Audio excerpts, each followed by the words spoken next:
It was a night after Christmas, and all through the trailer, my RC had gone flat and my moon pie was staler. The tube socks hung empty, no candy or toys, and I was camped out in my old lazy boy. Kids weren't talking to me or my wife. Worst Christmas they said they'd had in their entire life. Well, my wife couldn't argue, and neither could I. So I watched TV, and my wife, she just cried. Went out in the yard, the dogs started barking.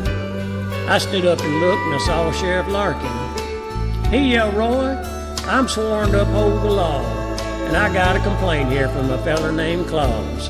"Claus?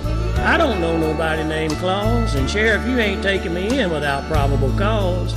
Then the sheriff said the man said he was shot at last night. I said, "Well, that might have been me. Just what's he look like?"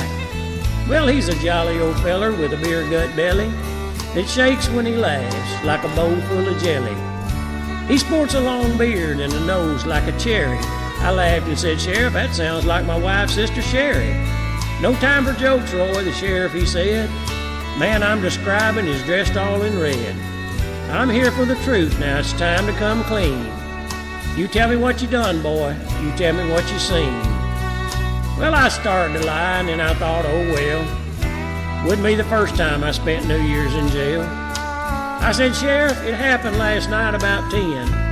I thought my wife Earlene had been drinking again. When she walked in the front door, she's white as a ghost. I thought maybe she'd seen one of them UFOs.